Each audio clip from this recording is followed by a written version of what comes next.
자, 오늘 주님 본문의 말씀 가지고 빠져드는 두려움에서 탈출하는 방법, 빠져드는 두려움에서 탈출하는 방법이라는 제목으로 하는 말씀을 증거하도록 하겠습니다.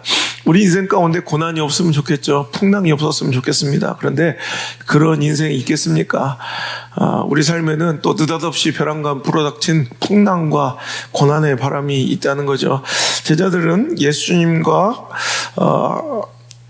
함께 하지 않는 그 배 안에서 이제 큰 바람과 풍랑을 만나게 됩니다. 24절에 보니까 육지에서 술이나 떠나서 바람이 거스름으로 물결로 말미암아 고난을 당하더라.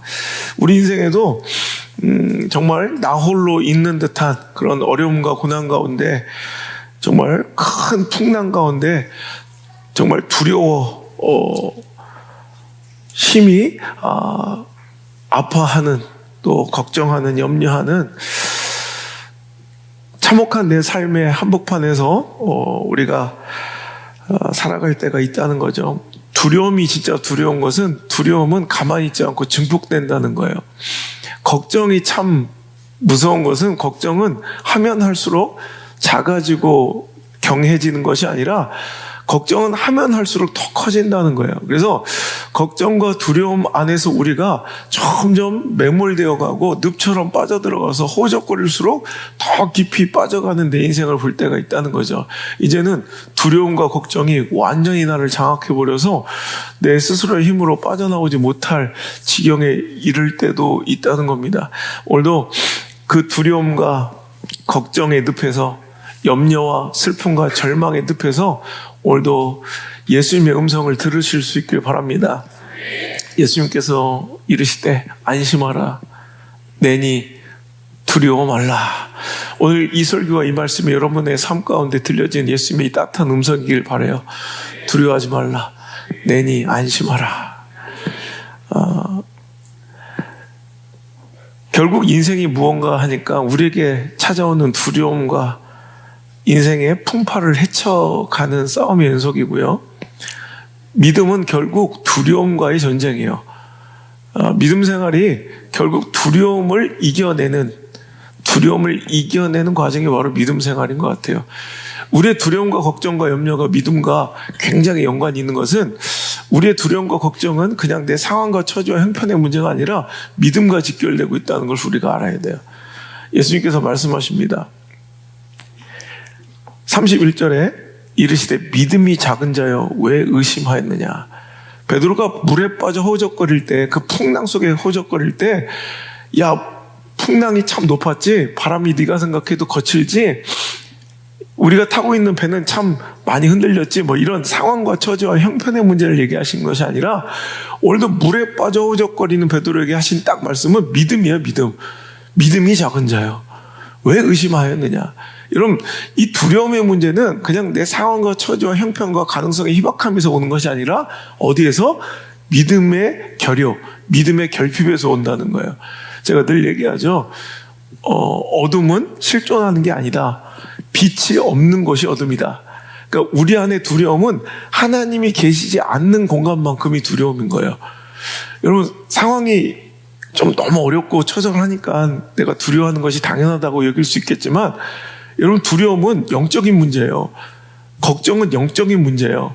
저도 그래서 오늘 이 말씀을 이제 증거하게 되었습니다. 굉장히 두렵고 걱정과 염려로 가득한 내 인생을 바라볼 때 있어요. 그러면 우리는 자칫 잘못 생각하고 불신앙 가운데 이 인간적으로, 세상적으로 이 문제를 풀려하면 상황 때문에, 저 사람 때문에, 상대 때문에, 형편 때문에, 가능성 때문에, 이 시대 때문에 자꾸 시대와 상황을 바라보게 됩니다만, 실은 이 두려움의 문제는 결국 내 안에 있는 믿음의 문제라는 거예요. 여러분, 하나님과의 교제와 그 관계가 정말 깊고 오늘도 강하게 연결되어 있으면 우리 안에 더 열악한 형편, 더 처절한 환경 속에서도 두려움은 없어요. 그런데 모든 것이 갖춰지고 완벽해진 상황 속에서도 내가 하나님께 멀어지고 떨어지면, 즉 내 삶 속에 하나님이 계시지 않으면, 내 자녀들의 인생 가운데 하나님이 계시지 않음을 내가 느끼면 두려움과 걱정이 막 증폭되어 이제 내 삶을 완전히 침몰시킨다는 거예요. 혹시 여러분 두려움에 빠져가고 있습니까? 염려의 늪에 빠져 있지 않습니까? 걱정이 가득하지 않습니까? 이건 내가 다른 사람들보다 지금 환경이 열악해서가 아니라 믿음이 부재하기 때문에 그래요. 여러분, 믿음의 낮은 수준은요, 믿음의 낮은 수준의 단계와 레벨은 동의와 공감? 뭐 이런 거예요. 그러니까 믿음이 뭐냐면, 낮은 수준의 믿음은 하나님 이 세상을 창조하셨습니다. 동의하는 거예요. 이 땅의 주인은 내 인생의 주권자 하나님이다. 공감하는 거예요. 이게 낮은 수준의 믿음이에요. 오늘 여기에서 그거 없는 사람은 없을 거예요. 그죠? 내 인생의 경영과 내 인생의 주권자 하나님이십니다. 동의하시죠? 그러니까 여기 와 있을 거 아니에요. 그죠? 그러니까 동의와 공감은 아주 낮은 수준의 믿음이에요. 근데 이 믿음이 더 확장되고 더 높은 수준으로 가면 공감과 동의를 뛰어넘어 믿음은 어느 수준으로 가냐면 완전 신뢰와 의탁의 단계로 가야 돼요. 그러니까 믿음 안에서 믿음 생활을 하는 성도들을 보면 저 사람은 딱 동의까지야. 그러니까 하나님의 존재 동의해. 그리고 하나님의 능력 동의해. 그런데 여러분 믿음이 거기 머물러 있는 사람들 여기 많아요. 여러분 직분이 뭔가가 중요한 게 아니라 실제 믿음은 어디로 가야 되냐면 의탁과 신뢰로 가야 돼. 근데 거기까지 못 가. 동의는 해. 동의는 하는데 의탁과 신뢰는 뭐야? 이제는 내 삶을 맡기는 거예요. 송두리째. 그러니까 맡기는 단계가 믿음의 이제 높은 수준의 레벨이에요. 그러니까 우리가 동의와 공감까지는 우리가 믿음 생활을 할 수 있지만 완전한 의탁과 신뢰의 믿음으로 나가지 못하면 생겨나는 불순물이 바로 두려움이에요. 염려예요. 걱정이에요. 이해가 되셨으면 좋겠습니다. 그죠? 공감하죠. 목사인데 뭐 하나님의 존재를 부정하겠습니까? 하나님의 절대 주권을 부인하겠습니까? 공감하죠. 동의하죠. 그런데 어느 순간 그 믿음이 결여되고 믿음이 결핍되거나 믿음이 약해지면, 그러니까 오늘도 여러분 베드로가 믿음 없는 건 아니잖아요. 믿음이 적은 거예요. 믿음이 연약해진 거예요. 그러니까 뭐가 쌓여요? 의심이 쌓여요. 그러니까 생겨나는 불순물이 뭐예요? 두려움이에요. 두려움. 공포라는 거, 공포. 여러분 우리의 두려움과 걱정은 믿음의 문제라는 거예요. 믿음이 여러분 성장하고 성숙해서 완전한 의지와 하나님에 대한 의탁으로 가면 하나님을 절대로 믿어. 그래서 신뢰해서 내 인생도 맡길 수 있어. 내 모든 선택과 결정도 맡길 수 있어. 내 자식 새끼의 인생도 맡길 수 있어. 그러면 거기서부터 없어지기 시작하는 게 바로 두려움이고 걱정과 염려예요. 근데 하나님에 대한 동의는 하지만 그 능력에 대한 동의와 존재에 대한 공감은 갖고 있지만 전적으로 믿지 못하고 내가 스스로 경영하고 하나님께 의탁하지 못하고 하나님께 맡기지 못한 사람들에게 나오는 찌꺼기가 불순물이 바로 신앙 안에 있지만 나오는 그 수많은 찌꺼기와 불순물이 바로 두려움일 수 있다는 거예요. 여러분 믿음 생활 잘하고 계십니까?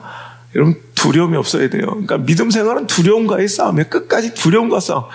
두려움과 싸우는 게 아니라 즉 하나님과의 관계가 흐트러지면 당연히 생겨나는 게 두려움. 즉 하나님의 부존재가 낳은 열매가 바로 두려움이라면 오늘도 걱정과 두려움을 상황과 처지 형편으로 재수없어 오늘 일도 힘들어 나 왜 이렇게 형편이 어렵지 뭐 이렇게 자책하고 뭐 실망하고 절망하고 한숨 쉬는데 허비할 것이 아니라 두려움과 염려가 찾아오면 뭐부터 점검해야 돼요?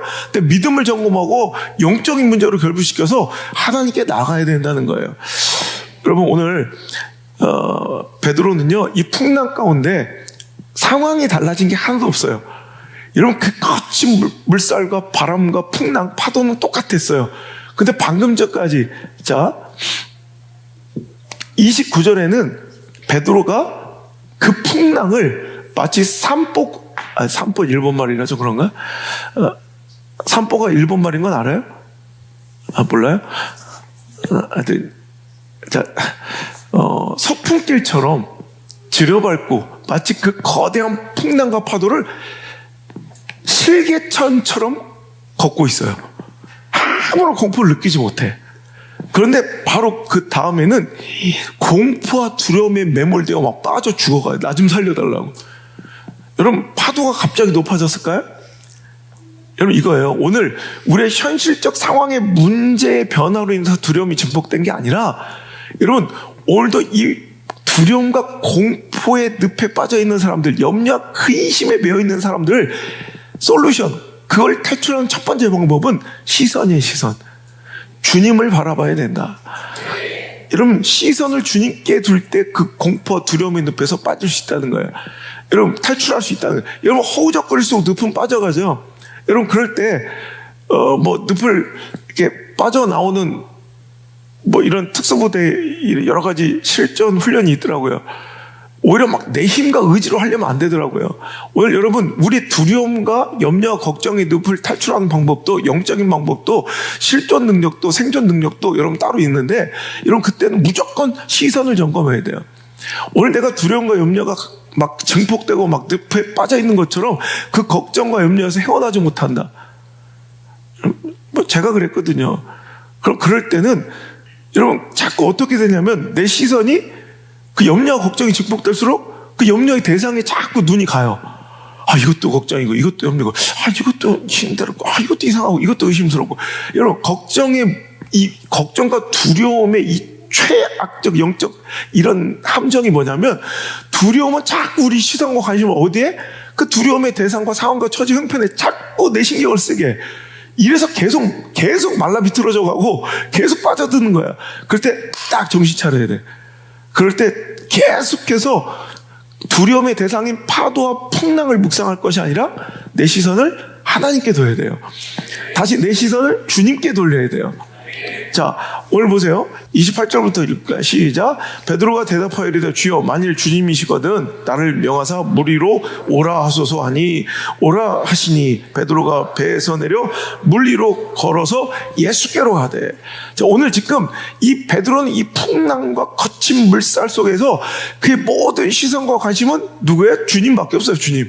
주님밖에 없을 때는 그 풍랑과 그 물살 파도가 그에게는 아무런 장애 요소가 되지 않고 그걸 지려밟고 다녀요. 그런데 문제는 뭐냐면 30절 여기서부터 문제. 시작. 바람을 보고 무서워 빠져가는지라. 이거예요. 여러분이 지금 근심과 두려움, 걱정과 염려의 공포 속에 빠져들어가는 것은 상황 때문이 아니라 뭘 봤기 때문에? 바람을 보았기 때문에, 파도를 보았기 때문에, 풍랑을 보았기 때문에 그런 거예요. 여러분 우리가 오늘도 상황의 파도를 묵상하고 형편의 문제의 파도를 바라보면 우리는 그 파도와 문제의 그 풍랑 속에 우리는 빠져들 수밖에 없어요. 더 큰 두려움과 근심과 걱정 안에 매몰될 수밖에 없다고. 여러분 오늘도 우리는 다시 주님을 바라봐야 돼요. 우리의 시선을 주님께 드리는 것, 이것이 바로 내 두려움을 이기는 바로 이 핵심 키워드고 바로 관건이라는 거예요. 오늘도 상황이 더 나아지면 두려움이 사라질 것 같아요? 오늘은 빚이 있어. 이 빚만 갚아지면, 빚만 없어지면 내 세상 두려움 없이 걱정 없이 살 것 같죠? 아니에요. 빚 다 가리고 돈이 10억, 100억 모아져도 돈 문제로 걱정하고 근심하다 말라 죽어가요. 우리 인생은 절대로 여러분 돈 바라보면 돈 걱정이 계속 생기고 있든 없든 똑같아요. 돈이 없어도 돈 걱정이고 돈이 많아도 돈 걱정이에요. 생각해 보세요. 돈 많았던 적이 별로 없죠. 제가 대신 걱정해 드릴게요. 돈 없을 때도 걱정했는데 돈 많아도 걱정해요. 진짜 대가리가 터질 것 같이 걱정해요. 없을 때도 걱정이더니 있어도 걱정이고, 빚 있을 땐 빚 때문에 걱정이더니 여러분 또 세금 때문에 걱정이고, 돈은 계속 묵상하고 바라보면 돈 걱정 끊이지 않아요. 무조건 죽을 때까지, 관 속에 들어갈 때까지 마지막에 상속이냐 증여냐, 여러분 이거 걱정하다가 마지막에 눈 감는 게 돈 바라볼 때 일이에요. 이런 거미에 대한 트라우마가 있는 사람들, 포비아 있는 사람들은 거미를 바라보면 바라볼수록 막 모든 것이 거미처럼 보이고 막 그 몸이 마비되고 죽을 것 같은 고통을 느낀대요. 고소공포증 있는 사람들은 여러분 밑을 바라보면 안 돼. 그럼 밑에 보지 마, 그래. 아래 쳐다보지 마, 이러죠. 여러분 밑에 아래 안 쳐다보면 아무 일 없어. 그런데 거기서 마비가 되고 꼼짝 못하고 호흡이 안 되는 이유는 자꾸 내 공포의 대상을 묵상하기 때문에 그래요. 이런 풍랑이 일 때, 뭐 의학적으로도 이건 검증된 사실인데, 자꾸 파도를 보잖아? 그럼 멀미는 계속 심해져. 그런데 그럴 때 하늘을 바라봐야 돼, 하늘. 그럼 고정된 하늘을 바라볼 때 멀미가 식어지는 거예요. 근데 우리는 파도 때문에 죽겠어. 멀미 때문에 죽겠어. 그러면 자꾸 저놈의 파도를 묵상해. 그러면서 점점점 더 괴로워지는 인생을 살아가는 거야. 여러분 시선을 여러분의 공포의 대상, 여러분 두려워하고 걱정하고 염려하는 그 처지와 상황에 둘 것이 아니라 여러분 하나님께 둘 때, 다시 그분을 붙잡을 때, 여러분 다시 아무것도, 풍랑과 바람은 전혀 변화가 없어요. 그것이 내 인생을 좌우할 수 있는 여러분 요소가 아니라는 것을 오늘 성경은 말씀하고 있어요.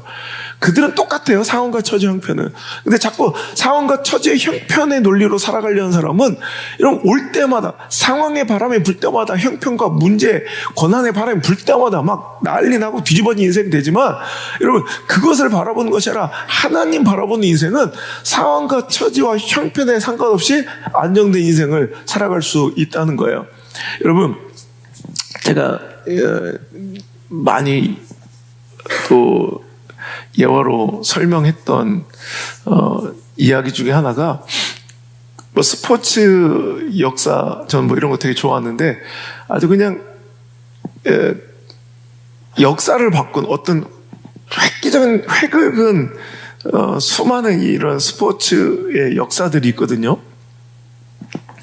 그 가운데 이 높이뛰기의 역사를 보면 높이뛰기의 혁명이라고 불리우는 이 배면뛰기 알죠? 배면뛰기, 포스베리 플롭이라고, 그 이전까지는 항상 높이뛰기 하면 당연해 보였어요. 바를 이렇게 내가 뛰어넘어야 될 나의 장애물, 나의 목표를 딱 설정해 놓고 어떻게든 그걸 뛰어넘으려고 막 달려가서 그 바를 노려본 채로 높이 뛰어서 뭐 이렇게 매트를 눈이 향하고 떨어지는 방식이 당연했던 시절이 있어요.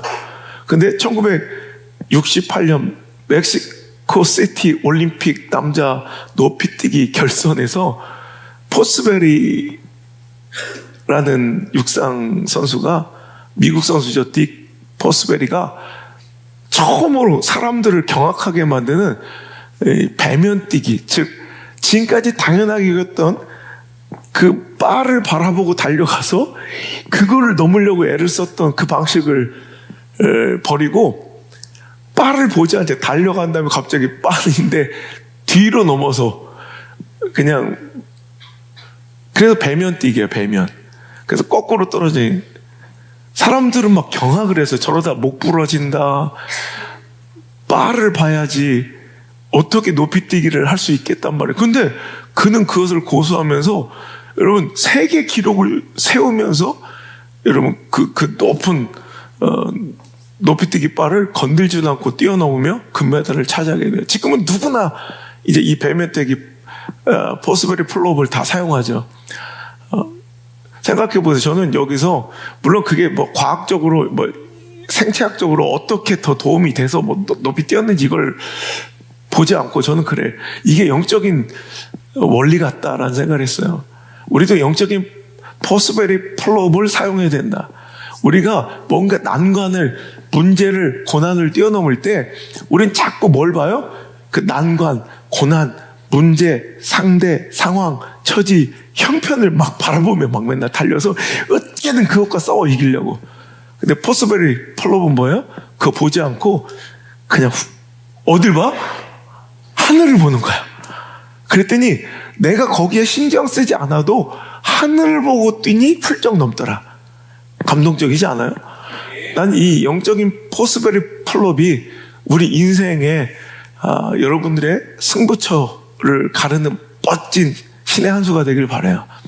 오늘 뭔가 자꾸 걸려 넘어지고 자꾸 문제와 상황 속에서 반복되는 실패가 있다면 이제 그 문제 바라보고 상황 바라보고 처지 바라보고 형평 바라보고 가능성과 희박한 확률 바라보고 뭐 통계와 분석표 그래프 이런 거 바라보면 낙심하고 걱정하고 두렵고 공포 속에 사는 것이 아니라 그냥 하늘을 한번 바라보고 너는 거기 있던지 말던지 그냥 나는 하늘을 바라보고 뛰니 내 시선이 하늘을 향하니 그까지 문제는 어디 있는지도 모르고 뛰어넘게 되더라. 여러분 영적 포스블의 플롭으로 오늘 여러분의 시선을 문제가 아닌 하나님께 드림으로 문제가 아닌 하늘로 향함으로 오늘 여러분의 삶의 그 모든 문제가 여러분 훌쩍 뛰어넘어져 승리하고 정말 역전되는 여러분들 축복이 있길 주의 이름으로 축원합니다. 역대하 20장에 보면 여호사밧 왕이 공포와 두려움에 사로잡혀 있습니다. 왜냐하면 모압과 암몬과 마온 자손들이 연합하여 유다를 치러 오기 때문입니다. 모압 한 민족을 상대하기도 힘든데 암몬 한 족속을 이기기도 힘든데 모압과 암몬과 마온 세 나라 연합군이 오늘도 합력하여 유다를 치러 올 때 그는 공포로 두려워 그 염려 걱정으로 그의 인생은 완전히 마비되어 갑니다. 그럴 때 그가 하나님께 기도하기를 역대하 20장 12절에 우리 하나님이여 그들을 징벌하지 아니하시나이까 우리를 치러 오는 이 큰 무리를 우리가 대적할 능력이 없고 어떻게 할 줄도 알지 못합니다. 무슨 이야기예요? 내 능력으로는 이거 못해요. 뭘 어떻게 해야 될지 알지 못하겠어요. 여러분 우리 삶에도 이런 때 있지 않습니까? 내 능력 바깥의 문제예요. 내 손을 떠난 문제. 그리고 어디서부터 뭘 어떻게 해야 될지 알지도 못하겠어. 뭐 확실해서 가는 게 아니라 뭐 내가 뭐 탁월해서 하는 게 아니라 그냥 모르겠어. 나 못할 것 같아. 그런데 그의 강력한 기도 이 한 방이 대세를 역전시켰죠. 나는 저 몰려오는 세 나라 연합군을 대적할 능력도 없고 어떻게 할 줄도 알지 못하지만 딱 하나 뭐예요? 오직 주만 바라보나이다. 뭐 보세요. 모압 보고 암몬 보고 마온 보고 그 나라 병사 숫자 보고 뭐 병기를 보고 병거를 보고 막 그들의 작전과 전술을 보고 막 이런 게 아니라 딱 주만 바라보겠다 이거야. 그러니까 걱정과 공포와 근심에 쌓여있던 그가 갑자기 두려움의 늪에서 탈출해서 이제 승리의 개가를 부른 역전승의 명수가 되더라는 거예요. 명장이 되더라는 거예요. 승리의 이런 사람이 되더라는 거죠. 오늘 사랑하는 성도 여러분, 오늘도 내 눈이 어딜 향하고 있는지 내 관심과 시선이 너무 상황과 처지 형편과 문제만 향하고 있지는 않았는지를 점검하고요. 오늘도 내 시선을 오직 주께만 드리는 오직 하나님께 올려드리는 영적 여러분 포스베리 플롭을 통해서 여러분 내가 정말 하나님만 바라보았더니 어느샌가 내 걱정과 근심과 두려움은 사라졌고 그 문제를 뛰어넘어 역전했다는 그 아름다운 고백들이 넘쳐나는 여러분의 인생 되기를 주님으로 축복합니다. 그럼 실전 들어가서 주님 어디 있는데요? 베드로도 주님이 앞에 있으니까 주님만 보고 그 풍랑을 밟고 걸어갔다면서요. 나도 우리 교회 주님 있으면 주님만 바라보고 살 텐데 내 사업장에 내 입시 현장에 내 진로 현장에 주님 있으면 주님만 따라갈 건데 주님 어디 계신데 주님 어디 계신지를 알아야죠. 쳐다볼 거 아니에요. 그죠? 주님 바라보라며 벼룩박에 걸려있는 액자 바라볼 거예요? 예수님 사진? 그 진짜 예수님 얼굴일까? 너무 잘생기지 않았어요? 비현실적으로. 하여튼 여러분 주님 바라본다는 건 뭐예요? 여러분 주님을 바라본다는 건 주님께 시선을 둔다는 건 말씀을 바라본다는 거예요. 말씀에 순종한다는 거예요. 여러분 아무리 주구장창 외쳐도 말씀을 청종하지 않고 말씀을 순종하지 않는 것은 내가 절대로 주님을 안 바라본다는 선언이에요. 여러분 주님이 어디 계십니까? 주님 여기 계시고 주님 거기 계시면 내가 주님만 바라보고 이 풍랑을 반석처럼 걷겠습니다. 노래하지만 주님이 어디 계신지 몰라 방황했다면 오늘 말씀 잘 들으세요. 요한복음 1장 14절에 말씀이 육신이 되어 우리 가운데 거하심에 우리가 그의 영광을 보니 아버지 독생자의 영광이요 은혜와 진리가 충만하더라. 그러니까 말씀이 육신이 되어 이 땅에 오신 분이 예수님이시라는 거예요. 그래서 여러분 요한복음 읽을 때는 말씀과 진리를 다 여러분 요한복음 펼칠 때, 그러니까 성경을 읽을 때 가장 먼저 읽어야 될 책이 요한복음이다 혹은 로마서다 이렇게 얘기를 해요. 그러니까 복음의 진수와 정수를 우리가 알게 되려면 가장 한 것만 선택한다면 요한복음이냐 로마서나 뭐 이런 굉장히 논쟁이 많은데, 여러분 요한복음을 읽으실 때 요한복음의 말씀에는 무조건 가로 열고 예수님을 써놓으시면 돼요. 진리에도 예수님을 써놓으시면 돼요. 진리를 알지니 진리가 너희를 자유케 하리라. 그럼 그걸 뭐라고 읽으면 돼요? 예수님을 알지니 예수님이 너를 자유케 할 것이다. 여러분 요한복음 바로 1장 1절에 한번 읽어볼게요. 시작. 태초에 말씀이 계시니라. 이 말씀이 하나님과 함께 계셨으니 이 말씀은 곧 하나님이시니라. 자, 여기도 말씀을 뭐라고 읽으면 된다고요? 예수님. 시작. 태초에 예수님이 계시니라. 이 예수님이 하나님과 함께 계셨으니 이 예수님은 곧 하나님이시라. 딱 맞죠? 자, 2절. 그가 태초에 하나님과 함께 계셨고 만물이 그로 말미암아 지은 바 되었으니 지은 것이 하나도 그가 없이는 된 것이 없느니라. 정확하죠? 그리고 나서 14절에 나오는 말씀이 그 말씀이 육신이 되어 이 땅에 오셨습니다 라고 얘기하는 거예요. 그리고 그 진리와 말씀이 바로 예수님이시다. 그분을 믿을 때 우리는 어떻게 진정한 자유를 누릴 수 있다.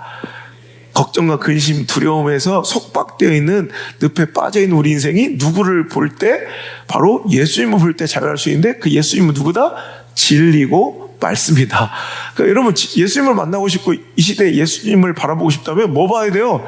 말씀 봐야 돼요. 뭐 따라가야 돼요? 말씀 따라가야 돼요. 근데 우리는 말씀을 알려줘도 듣지도 않고 말씀을 선포해도 순종하지 않는 거예요. 그럼 내 인생은 분명히 풍랑과 바람 속에 빠져가는 인생밖에 될 수가 없어요. 속박되고 오늘도 부자유한 뭔가의 노예가 될 수, 중독의 노예가 되든 쾌락의 노예가 되든 탐욕의 노예가 되든 사람의 노예가, 관계의 노예가, 돈의 노예가 되든 뭐든 항상 속박되어 살아가요. 죽을 때까지 그렇게 구질구질하게 살아가요. 절대 그 인생에 변화가 없어요. 이건 내가 내 인생을 걸고 내가 얘기할 수 있어요. 이걸 끊어내는 건 더 열심히 그것과 싸우는 게 아니에요. 내가 정말로 뭐 관심 있고 소중한 것, 그러니까 두려운 거거든. 그거 없어질까 봐. 여러분 돈을 너무 좋아하는 사람은 돈 때문에 맨날 걱정하고 두려워해요. 여러분 내가 돈 걱정과 두려움 속에 살아간다는 것은 결국 내가 돈을 너무 사랑한다는 거예요. 평생 돈의 노예가 돼요. 그가 그냥 마음대로 유린하고 마음대로 내 상황을 찍고 끌고 다니고 하나님과 이간시켜서 여러분 하나님과 멀어지게 만드는, 여러분 그를 주인 사람 질질 끌려다니는 인생이 바로 그런 인생이 돼요. 내가 사랑했으니까. 그러면서 맨날 그것 때문에 두려워. 왜? 내 주인이니까. 그것 때문에 맨날 공포와 두려움에 빠져 사는 거예요. 근데 하나님이 주인이고 하나님으로 인해 사는 사람들은 하나님만 두려워요. 그리고 그 하나님 예수님으로 말미암아 그 진리가 나를 자유케 함을 여러분 경험할 수가 있다는 거예요. 그래서 여러분 두려움에 빠져 있는 사람들은 오늘도 여러분 더 말씀에 집중하셔야 돼. 그게 풍랑 속에서 물에 빠져가는 자가 예수님 손 붙잡는 것처럼 오늘도 우리가 할 수 있는 유일한 일은 예수님의 손 붙잡듯 하나님 말씀 붙들고 하나님 주신 말씀에 순종하고 살아가는 거예요. 그럼 여러분 두려움은 마치 불이 딱 켜지자 방금 전까지 여기를 가득 채웠던 어둠이 사라져버리듯, 여러분 내가 하나님 말씀을 붙들고 하나님 말씀을 순종하고 다시 하나님과 이 카드에 딱 이어지면 그때부터 두려움은 싹 사라져요. 상황과 처지 형편이 달라진 게 아니에요. 여러분 돈이 많아진 게 아니에요. 뭐 사람이 나를 떠나갔다 상실되는 관계가 다 막 회복되는 게 아니에요. 똑같아요. 여러분 뭐 진로가 막 열려있고 문이 막 열려있는 게 아니에요. 똑같아. 그런데도 두려움은 없어져. 왜? 내가 참된 주인을 만나고 그 진리를 내가 붙잡았기 때문에 그 진리 대신 예수님은 반드시 우리를 자유케 하십니다. 여러분 오늘도 걱정과 두려움에 빠져있다면 오늘 주인이 바뀌어야 돼요. 그래서 오늘 내가 오늘 붙들어야 될 말씀, 반드시 당신이 두려움과 걱정에 빠져있는 것 반대편에 내가 그로 인하여 그 걱정과 두려움으로 인하여 순종하지 못했던 이런 말씀이 분명히 있을 거야.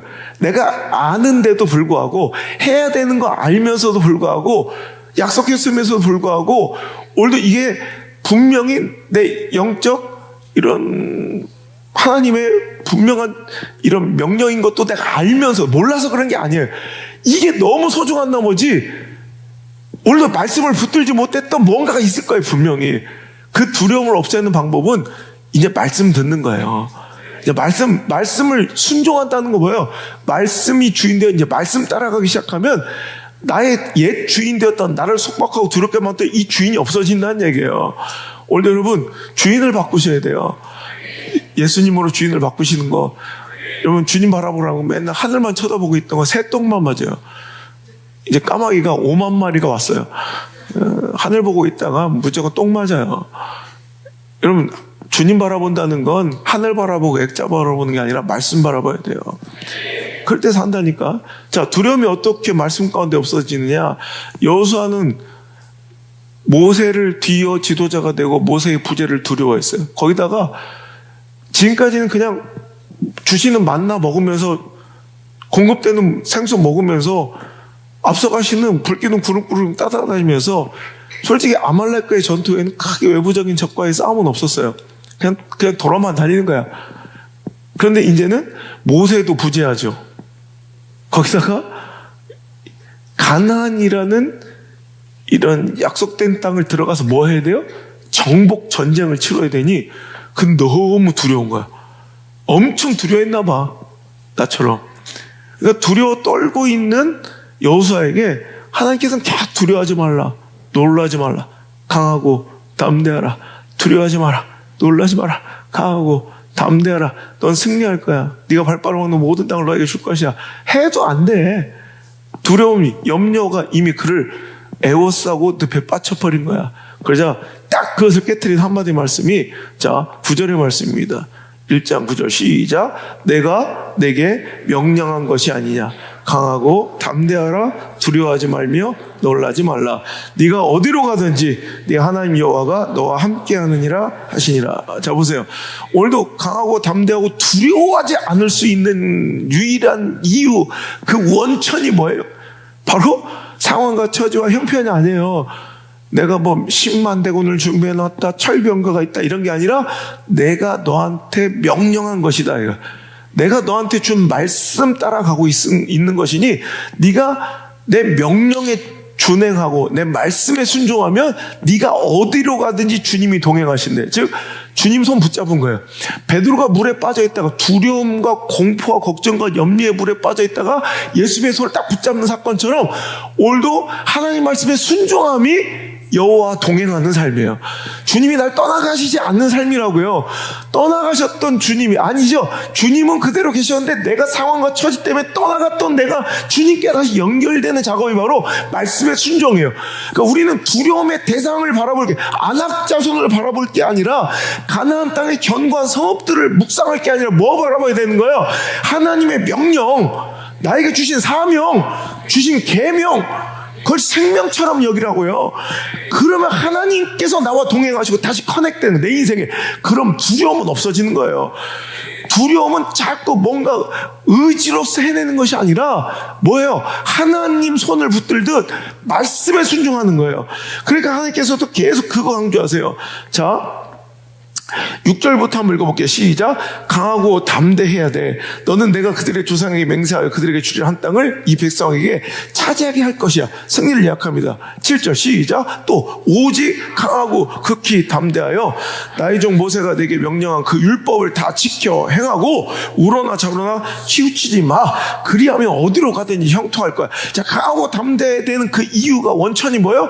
하나님의 말씀을 순종하고 좌우러나 우러나 치우치지 말래요. 그러면 형통한대요. 말씀하고 연결되어 있죠. 여러분 상황과 처지 형편의 문제가 아니죠. 적군 상대방의 위세가 나를 압도하는 게 아니죠. 내 처지와 내 성패를 가르는 게 아니죠. 뭐예요? 말씀이에요. 말씀을 좌로나 우로나 치우치지 않으면 승리하는 거예요. 아무리 허접한 대적이 있어도, 아무리 꼬맹이와 싸워도 내가 말씀을 버리고 놓는 순간 지는 거예요. 이해가 되십니까? 자, 8절 시작. 이 율법책을 네 입에서 떠나지 말게 하며 주야로 그것을 묵상하여 그 안에 기록된 대로 다 지켜 행하라. 그리하면 내 길이 평탄하게 될 것이다. 네가 형통하리라. 지금 뭐래? 말씀을 묵상하래요. 묵상하래. 말씀만 계속 생각하래요. 지금 뭐래? 문제를 생각하래요? 상황을 생각하래요? 내 질병이 뭐 몇 개인지 뭐 이런 거 생각하래요? 그런 거 아니에요. 말씀을 생각할, 묵상, 메디테이션, 계속 끊임없이 의식하고 끊임없이 신경 쓰는 거, 이걸 메디테이션, 이게 묵상이에요. 그러니까 묵상이 뭐예요? 말씀을 묵상하는 건, 즉 하나님을 바라보고 끊임없이 하나님을 신경 쓰고 끊임없이 하나님을 의식하고 끊임없이 하나님을 생각하고 끊임없이 하나님 바라보는 작업이 바로 말씀의 묵상이고 순종이에요. 그대로 지켜 행하면 나도 너 안 떠나고 너는 그러니 강하고 담대해야 돼. 두려워하지 않아도 돼. 너는 반드시 승리할 거야. 아시겠죠? 여러분, 상황과 처지와 형편 때문에 우리가 지는 게 아니에요. 두려운 게 아니라 주님 손 놓쳤기 때문에 그러고 주님 묵상하지 않고, 즉 주님 생각하지 않고 주님 바라보지 않았기 때문에 두려운 거예요. 그러니까 오늘 주님 다시 바라보려면 말씀 묵상하고 말씀 생각하고 말씀 의지하고 말씀 의식하고 말씀 신경 쓰고 살아가야 돼요. 모든 선택과 결정이 돈 몇 푼이 아니라 사람 관계와 감정이 아니라 원래 말씀이면 되는 거예요. 그럼 승리하는 거예요. 그래서 여러분, 복 있는 사람은 어떤 사람이에요? 악인들 꾀를 따르지 아니하고 죄인들의 길에 서지 아니하고 오만한 자들의 자리에 앉지 않고 오직 여호와의 율법을 즐거워하여 그 율법을 주야로 묵상한대요. 또 똑같죠. 주야로 묵상하면, 자, 시편 1편 3절의 말씀처럼 그는 시냇가에 심은 나무가 철을 따라 열매 맺으며 그 잎사귀가 마르지 아니함 같으니 그 안은 모든 일이 다 형통하리로다. 그러니까 여러분, 형통과 승리를 예상할 수 있는 삶은 뭐예요? 말씀을 결국 묵상, 즉 말씀 묵상은 말씀을 계속 신경 쓰고 의식하는 건 뭐예요? 하나님을 바라보고 있는 삶이에요. 하나님을 신경 쓰고 있는 삶이에요. 하나님을 붙든 거예요. 그러니까 그는 시냇가에 심은 나무처럼 하나님께 뿌리 내렸더니 건기가 찾아와도 가뭄이 있어도 흉년이 찾아와도 그는 죽지 않더라. 맨날 건기만 올 때마다 두려워 떨까요? 조금만 비바람 치면 두려워 떨까요? 그럼 가뭄만 조금 흉년이 오면 막 두려워 벌벌 떨까요? 시냇가에 심은 나무는 걱정이 없는 거예요. 두려움이 없는 거예요. 내가 종자가 잘나서가 아니라 내가 탁월한 유전자가 아니에요. 다만 뿌리를 하나님께 내렸기 때문에 주님께 내 마음과 시선을 다 두었기 때문에 괜찮다는 거예요. 그래서 여러분, 우리가 그 뒤에 보면 악인들과의 비교를 보세요. 4절 시작. 악인들은 그렇지 아니함이며 오직 바람에 나는 겨와 같다. 즉 오늘도 주님께 뿌리 내리지 않는 인생은 바람만 불어도 날아다닌 겨야. 풍랑, 고난과 환난과 문제의 풍랑이 불면 또 그 다음 풍랑 때 또 빠질 건데 뭐. 여러분, 이 걱정과 근심이 이 인생 동안 계속 따라다닌다. 바람에 나는 겨와 같이 의인은 결국에 하나님 손 꼭 붙잡고 하나님 말씀 묵상하고 하나님만 의식하고 살아가는 사람은 그가 잘나서가 아니라 하나님이 그와 함께 계시기 때문에 그 두려움에서 탈출해서 승리할 수 있다. 여호수아처럼, 복 있는 사람처럼, 여호사밧처럼, 이런 베드로처럼 그 두려움과 공포와 염려와 근심에서 탈출하는 유일한 방법은 주님 손 붙잡는 거예요. 주님께 내 시선과 관심과 열정과 시간과 에너지와 내 모든 마음을 그분께 드려버리는 거예요. 두렵습니까? 여러분, 그런 문제 묵상하지 마세요. 상황 묵상하지 마세요. 그 관계와 감정에 휘둘리지 말고 희박한 가능성 확률 따위에 기죽지 말고 그 비관적인 미래 예측 도표들 분석 이런 거 보지 말고, 야, 요즘 환율 안 보잖아. 하나님 보잖아. 하나님만 보잖아. 여러분, 상황과 처지 형편 보면 많이 아파 마음이. 근데 그냥 하나님 보면 돼. 그럼 여러분, 뭐가 상황이 좋아진 것도 아닌데 형편이 좋아진 것도 아닌데 그냥 오히려 더 열악해지는데도 감사하고 행복하고 두려움이 사라지더라. 내가 여러분, 두려운 길을 가져. 또 교계 사정을 보면 나 같은 사람은 이런 선택을 하면 안 되는 거예요. 그냥 딱 하나요. 하나님 말씀만 보고 결정하는 거예요. 내가 안 된다, 내 마음적으로 가능성, 확률, 상황, 처지, 형편, 우리 세 자녀, 환율 다 안 돼, 이건. 딱 안 된다고 딱 생각하는 그때 금식하고 철야기도 하고 제가 딱 새벽 때도 섰을 때 그때 우리 신앙원정대 그날 말씀이 그 새벽 때도 인생의 갈림길에서 그 말씀이 그냥 저는 그냥 오늘 말씀은 여기서 여기까지입니다 하고 제가 그냥 말씀을 전하는데 그냥 내 입술을 통해 이건 내가 하는 말이 아니야. 그래서 제가 원래 제 설교를 안 들어요. 전 방송도 안 봐요. 제가 나왔던 방송 한 번도 안 봤어요. 지금까지. 하다못해 TV는 사랑을 싣고도 아직도 안 봤어요. 근데 내가 유일하게 내 설교를 4번 연속 들은 게 그 설교예요. 그럼 또 들어. 아침에 또. 이건 내가 한 설교 아닌 걸 내가 하는.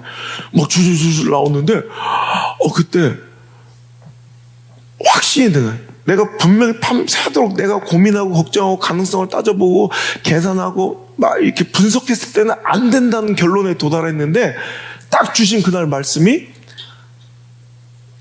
예수님을 따라오려거든 자기를 부인하고 네 십자가를 지고 나를 따라와야 진짜 제자다. 그 말씀에 다 그냥 그 말씀 한 방에 끝난 거예요. 그리고 나서 결정했어요. 예, 가겠습니다.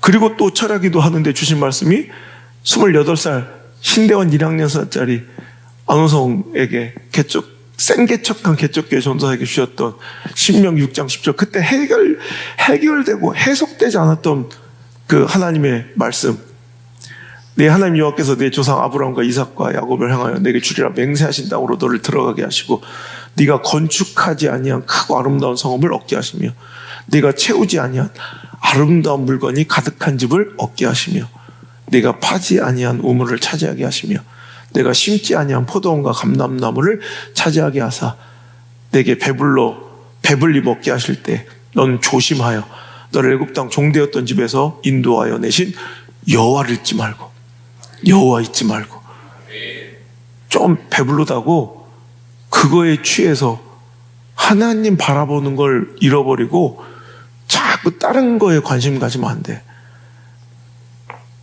네 하나님 여호와를 경외하며 그를 섬기며 그의 이름으로 맹세할 것이니라. 너는 다른 신들 곧 네 사면에 있는 백성의 신들을 따르지 마. 여러분 이게 뭐냐면 상황과 처지와 형편과 가능성과 확률과 관계와 감정 따위를 따라가지 말라는 거예요.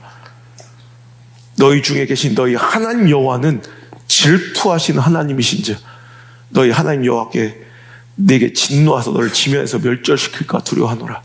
너희가 마사에서 시험한 것 같이 너희 하나님 여호와를 시험하지 말고 너희 하나님 여호와께서 너에게 명하신 명령과 증거와 규례를 삼가 지켜라. 이 말씀 하나가 그냥 저를 압도했어요. 그럼 끝난 거예요. 그 하나님께서 주신 말씀 약속이니까 가는 거예요. 여러분 제가 개척할 때 저는 이 땅이 어딘지도 모르고 남창이 뭔지도 모르고 정관이 뭔지도 모르고 대변이 뭔지도 모르고 원래는 원래부터 이름이 원래였는지도 의심이 가고 지나는데 첫사랑 이름 같고 낯설기만 했던 땅인데 난 간절곶이라는 것도 알지도 못 듣도 보도 못했. 근데 여기가 와보니까 우리 해가 가장 먼저 뜨는 곳이래. 근데 그때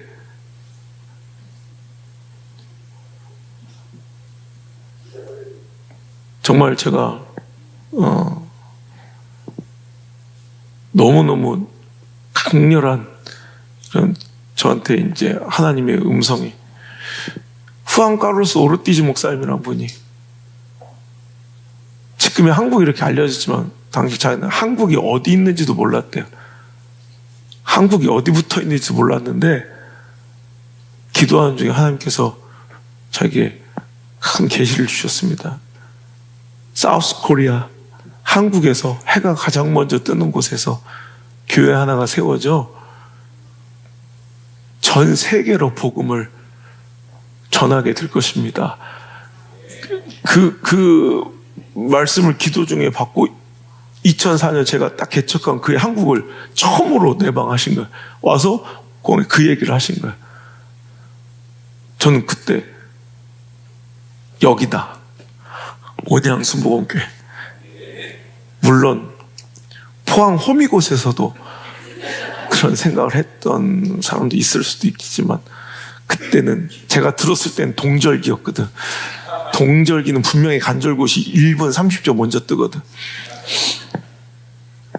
근데 다른 사람은 알지도 못하더라고. 그냥 그분이 그런 얘기 딱 하셨다는 걸, 난생 처음 한국이라는 곳을 와보셔서 그때 자기가 받은 말씀을 전하러 오신 거예요. 한국이 어디인지도 몰랐던 분이. 저는 사람들 그냥 지나갈 수 있는 말이지만 저는 그게 저한테 주신 말씀인 걸 믿었거든요. 그래서 막 눈물을 흘리면서 얘기했더니 다 미친놈이라고 그랬거든요, 저한테. 근데 지금 보세요. 저는 하나님은 약속을 절대로 변개하지 않으세요. 제가 아는 우리 하나님은 우리가 말씀을 어기고 약속을 어겨서 그렇지, 여러분 다 거짓말쟁이들. 다 약속 안 지켜. 하나님은 약속 절대로 변개하는 분이 아니에요. 그 약속을 이루시는 하나님을 반드시 만나시길 바랍니다. 제가 너무너무 감사해서 하나님께 약속을 이루시는 하나님 감사합니다. 제가 또 감사금을 드렸는데 전 그게 너무 감사해요. 그리고 또 주신 약속이 또 있으니 그 약속 믿고 또 가는 거예요. 아브라함이 상황 보고 갔어요? 처지 보고 갔어요? 형편 보고 갔어요? 감정, 관계 따라갔어요? 아니죠. 그거 다 내려놓고 가능성, 확률, 시대적 상황, 형편, 본토, 친척, 아버지, 감정, 관계 다 내려놓고 뭐 따라갔대요? 여호와의 말씀을 따라갔고, 그게 바로 하나님 바라보는, 그게 바로 주님 손을 붙들고 주님 바라보는 인생이라는 거야. 그럴 때 어떻게 돼요? 바로 그가 복의 근원이 되고 하나님께 허락하신 창대한 그 복을 자녀 만대가 누리는 것처럼, 오늘도 여러분 결정하셔야 돼요. 두려움의 종이 되어 그 두려움의 노예가 되어 그 대상한테 맨날 짓이겨 살 것인가, 아니면 이제라도 하나님 붙들고 하나님 말씀 순종하며 하나님과의 약속을 지켜서 약속을 이루신 하나님의 능력을 보던가. 오늘 여러분, 하나님을 붙드는 자는 그 미래가 더 소망이 있어요. 근데 오늘 내 감정과 내가 집회 다니면서 내린 결론, 난 가서 우리 물맷돌 무모트 이거 전해야 돼. 교회가 아무리 과거의 전성기를 자랑했어도 상황 따라가고 처지 따라가고 형편 따라가고 올 감정과 가능성과 관계 따라 살아가는 그런 교회 공동체는 내일이 소망이 없어. 지금은 막 자랑할 게 많아. 지금은 뭐 자부심도 있어. 근데 그래서 뭐 자녀들 보면 소망이 없어져. 다음 세대 보면 별로 기대가 안 돼. 근데 거꾸로 상황 이기고 처지 이기고 형편 이기고 가능성 뭐 어떤 유불리 다 집어치고 하나님 말씀 따라가잖아. 그러면 점점점 그 가정이 소망 없던 가정이 내일이 소망이 더 커져. 자녀들의 소망이 더 커져요. 내일의 기대가 더 커져. 여러분 이거 정말 잘 진단하셔야 돼요. 여러분 지금 내 상황에 속지 마요. 별로 좀 지금 현재도 잘 나가는 사람 별로 없지만 지금 조금 잘 나가고 풍족하도 여러분 이거에 속으면 안 돼. 내일을 보라고요. 내 자녀들을 보라고요. 미래를 보라고요. 좀 약간 불안해. 그럼 하나님 붙드셔야 될 때요.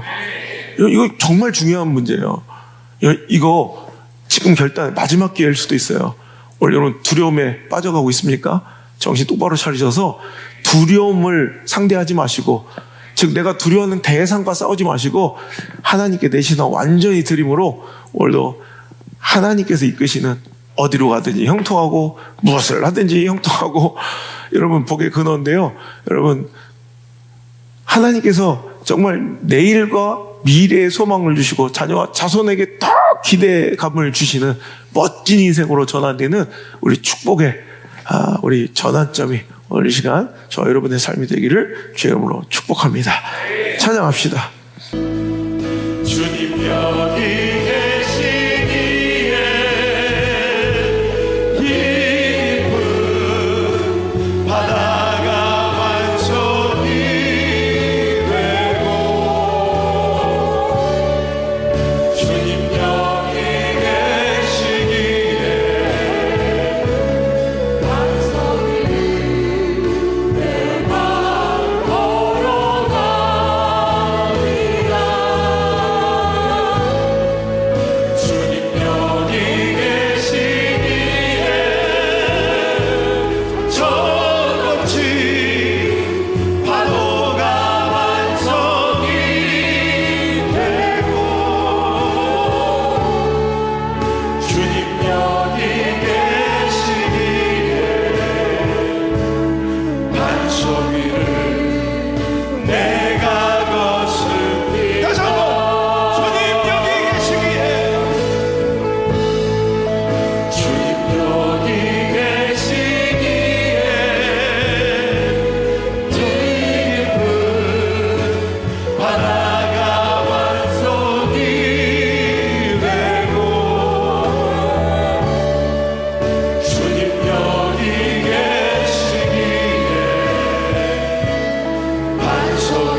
파도가 반석이 되고 주님 여기 계시기에 반석 위를 내가 걷습니다.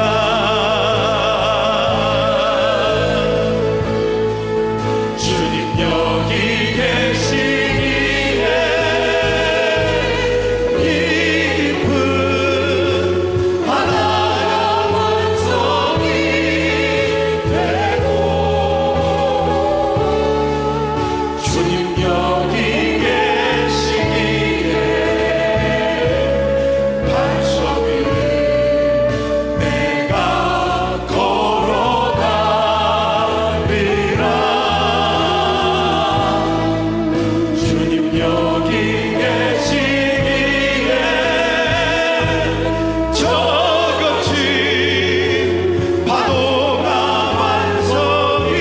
주님 여기 계시기에 반석 위를 내가 걸어가리라. 주님 여기 계시기에 저 거친 파도가 반석이 되고 주님 여기 계시기에 반석 위를 내가 걷습니다. 주님 여기 계시기에 이 깊은 바다가 반석이 되고 주님 여기 계시기에 반석 위를 내가 걸어가리라. 주님 여기 계시기에 저 거친 파도가 반석이 되고 주님 여기 계시기에 반석 위를 내가 걷습니다. 사랑의 주 하나님, 주님 바라보지 못하고 문제와 상황과 처지와 형편의 풍랑을 보니 내가 두려움에 빠졌나이다. 아멘. 상황 때문에, 처지와 형편 때문에, 사람 관계와 감정과 물질의 유익 때문에 나선 걸음이 아니요, 주님 여기 계시기에, 아멘. 주님 오라 하시기에 아멘. 내딛는 걸음이오니 주님 오직 주님만 바라며 아멘. 오직 주님만 꿈꾸며 아멘. 오직 주님의 말씀에만 의지하여 아멘. 한 걸음 한 걸음 지난 모든 세월 그리하였듯 이제 앞으로의 남은 인생도 그리할 수 있도록 주여 축복하시며 우리의 인생을 붙들어 주옵소서. 아멘. 주님 바라봐야 하겠나이다. 아멘. 말씀에 순종케 하시고 상황과 처지와 형편을 따르던 상황의 노예, 돈의 노예 되지 않게 하시고 아멘. 형편과 감정의 관계의 노예 되지 않게 하시고 아멘. 주의 종되어 하나님의 종되어 아멘. 말씀에 순종하고 아멘. 주님 주신 계명과 사명과 직분에 목숨 걸며 아멘. 하나님과 약속을 기억하고 서원을 이루는 사랑하는 성도들 되어 미래가 더 밝고 내일이 더 소망 있는 우리 모든 물맷돌에 사랑하는 백성들, 우리 자녀들 될 수 있도록 인도하여 주옵소서. 아멘. 오늘은 그럭저럭 살만한데 내일이 근심되고 미래가 걱정된다면 오늘 당장 하나님을 붙들고 더욱더 내 마음과 내 시선을 하나님께 두어야 될 때임을 기억하게 하시고 우리 사랑하는 자녀들 오직 하나님께 내 마음을 쏟아 내 인생 내가 경영하는 것이 아니요 나를 경영하신 분은 하나님이시며 내 스스로를 지혜롭게 여기지 않고 오늘도 하나님을 더 의지하는 아름다운 삶을 이제 시작할 수 있도록 인도하여 주옵소서. 아멘. 이제는 우리의 영원히 따라가야 될 목표 되시는 주 예수 그리스도의 크신 은혜와 아멘. 내 하나님 아버지의 놀라우신 사랑과 성령님의 함께하심의 위로가 오늘 이 자리에 나와 상황, 처지, 형편 그 고단한 삶 속에서 잠시 잠깐 두려움과 걱정과 근심의 풍랑과 늪에 빠져 호적거리다가 다시 말씀 붙들고 일어나기 시작한 사랑하는 우리 모든 물맷돌 교회, 물맷돌 무브먼트 모든 성도들 머리 위에 아멘. 이제부터 떠나가지 마시고 아멘. 1초도 떠나지 마시고 아멘. 1초도 떠나지 마시고 아멘. 영원토록 함께 계시기를 간절히 또 간절히 축원하옵나이다.